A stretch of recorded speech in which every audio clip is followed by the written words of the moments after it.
வட இந்திய ஏகாதிபத்தியம் நடுங்கும் அளவிற்கு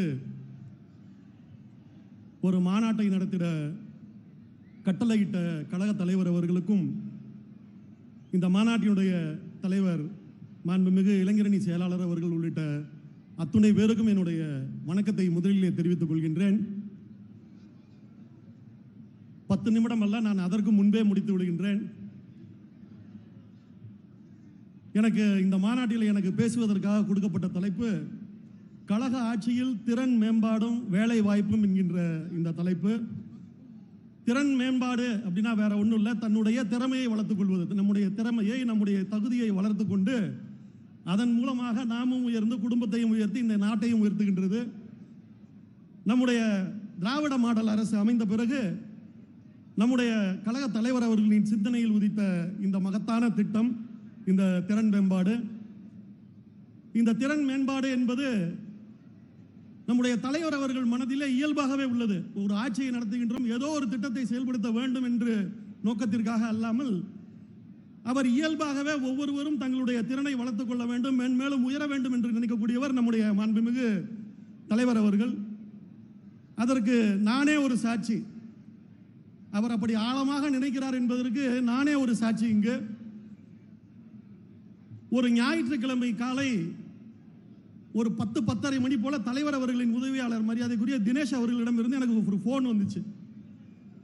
அந்த ஃபோனில் என்னை கூப்பிட்டு என்ன சொன்னார்னா, நாளைக்கு நீங்கள் சென்னையில் இருக்க மாதிரி பார்த்துங்க, ஒருவேளை நாளைக்கு உங்களை மாநிலங்களவை உறுப்பினரை அறிவிச்சு அறிவிப்பு வந்தாலும் வரலாம், அப்படி அறிவிப்பு வர்றப்ப நீங்கள் இங்கே இருக்கணும், அதனால நாளைக்கு நீங்கள் சென்னையில் இருக்க மாதிரி பார்த்துங்கன்னு எனக்கு அவர் தலைவர் உங்ககிட்ட சொல்ல சொன்னாங்கன்னு எனக்கு ஒரு ஃபோன் பண்ணார்.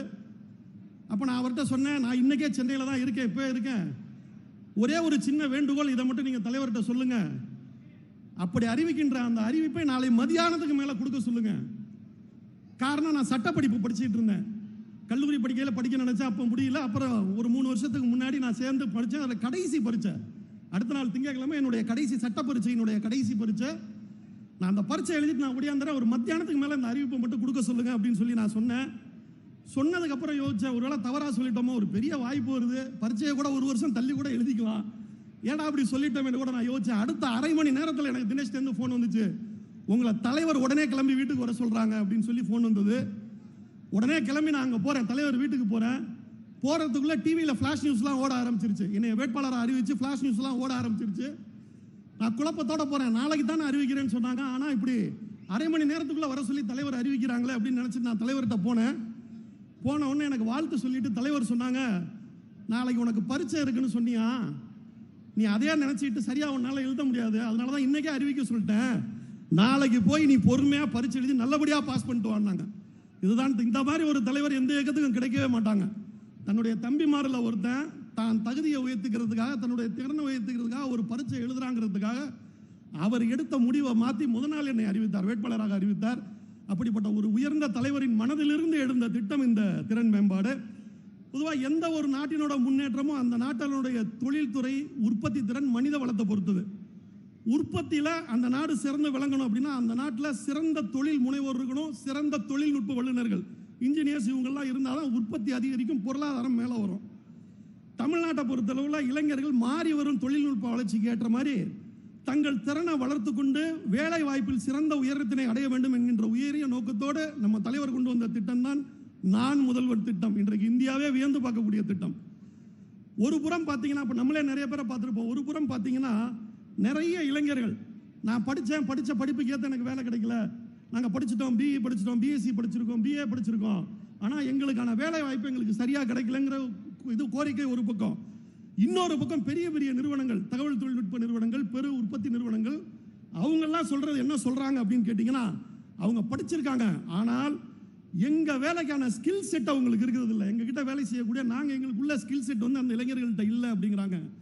ஆக இதுக்கு என்ன பாகுபாடு அப்படிங்கிறத பார்த்தோன்னா, ஒரு பக்கம் படித்த இளைஞர்கள் அதிகம், இன்னொன்று வேலை வாய்ப்பு இருந்தாலும் ஸ்கில் செட் இல்லை என்று சொல்லக்கூடிய நிறுவனங்கள்.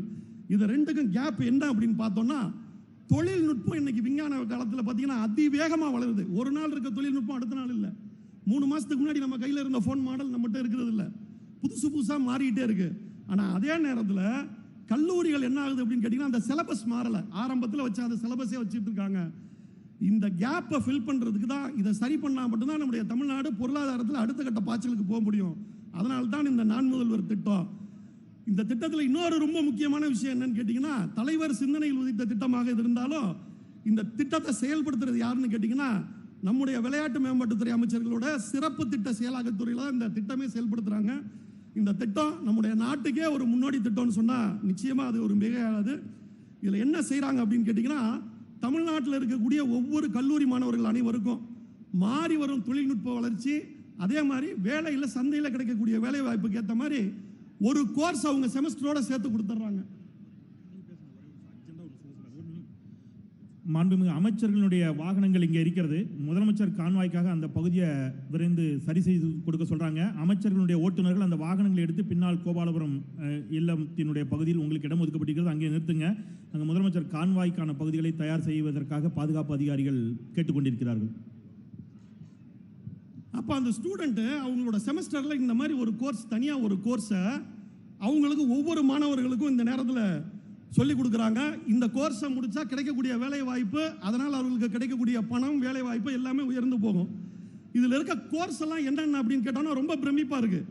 என்னென்னலாம் இருக்குன்னு பார்த்தீங்கன்னா, அதில் ஆர்டிஃபிஷியல் இன்டெலிஜென்ஸ், செயற்கை அறிவுன்னு இன்னைக்கு சொல்கிறோம் இல்லையா, அது robotics, big data, blockchain technology, இந்த மாதிரி சொல்லிகிட்டே போகலாம். எலக்ட்ரிக் வெஹிக்கிள் டெக்னாலஜின்னு ஒவ்வொரு செமஸ்டர்லையும் இந்த நான் முதல்வன் ஸ்கீமில் இன்றைக்கு நம்முடைய பிள்ளைகளுக்கு கல்லூரிகளில் பயிற்றுவிச்சுக்கிட்டே இருக்கிறாங்க.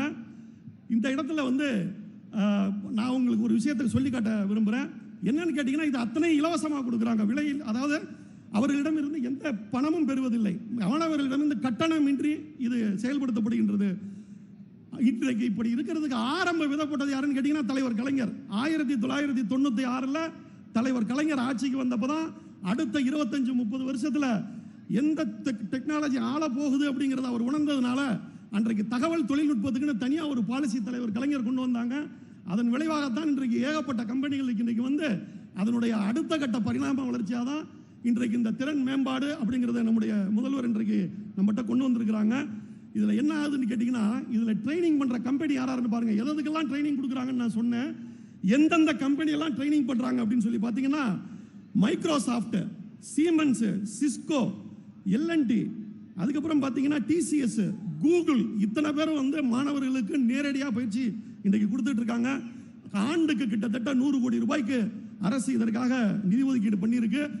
இந்தியாவிலே, தமிழ்நாடு தென்னிந்தியாவில் மாத்திரமல்ல, ஒட்டுமொத்த இந்தியாவிலும் ஒரு மாநிலத்தில் அனைத்து கல்லூரி மாணவர்களுக்கும் இப்படியாக திறன்மிகு பயிற்சி வழங்குகின்ற ஒரே ஒற்றை மாநிலமாக திராவிட மாநில அரசில் ஆட்சி நடத்துகின்ற இந்த மாநிலம் மட்டும்தான் இருக்கின்றது என்பது இந்த நேரத்தில் மிக மிக குறிப்பிடத்தக்கது.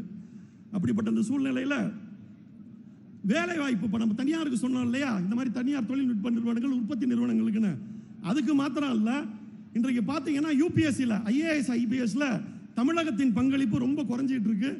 எதிர்காலத்தில் பாலிசி உருவாக்கக்கூடிய, அதாவது கொள்கைகளை உருவாக்கக்கூடிய இடத்துல அவர்களும் இருப்பார்கள், பியூரோக்ராட்ஸ் அவங்களும் இருப்பாங்க.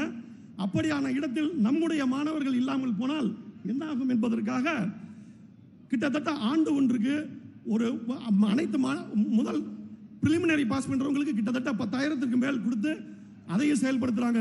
இன்னும் சொல்ல போனால் ரயில்வே, கஸ்டம்ஸ், பேங்க் அத்தனையும் அடுத்த 2 ஆண்டுகளில் தமிழகத்தை சேர்ந்த மாணவர்களே நீக்கமர நிறைந்திருப்பார்கள் என்பதில் எந்த ஒரு சந்தேகமும் நிச்சயமாக கிடையாது. இத்தகைய தலைவர் அவர்களுடைய எண்ணங்களுக்கு வடிவம் கொடுக்கக்கூடியவராக நம்முடைய மாண்புமிகு அமைச்சர் அவர்கள் இங்கே இருக்கின்றார்கள். இவ்வளவு பெரிய மாநாட்டை ஏற்பாடு செய்து இதையெல்லாம் உங்களிடத்தில் சொல்வதற்கு எனக்கு வாய்ப்பளித்த அவர்களுக்கு நன்றியை கூறிக்கொள்கின்றேன். அவர் ஒருவர் தான் நமக்கு இன்றைக்கு ஒற்றை நம்பிக்கை. நம்முடைய இளைஞரணி செயலாளர் தான் நம்முடைய ஒற்றை நம்பிக்கை தலைவராக இருக்கின்றார். அடுத்த 20, 25 ஆண்டு, 30 ஆண்டுகளுக்கு யாரெல்லாம் இந்த நாட்டை வழிகாட்டக்கூடிய தலைவர்கள் அப்படின்னு நம்ம நினைச்சு பார்த்தோம்னா, அவர்கள் ஒன்று அவர்கள் சாதிக்க தலைவராக இருக்கிறார்கள், அல்லது அவர் மதம் சார்ந்த தலைவர்களாக இருக்கிறார்கள். தமிழர்களுக்கான தலைவராக ஒற்றை நம்பிக்கையாக நீங்களே இருக்கிறீர்கள். இந்த வாய்ப்பளித்த உங்களுக்கு என்னுடைய நன்றியை கூறி விடைபெறுகிறேன். நன்றி, வணக்கம்.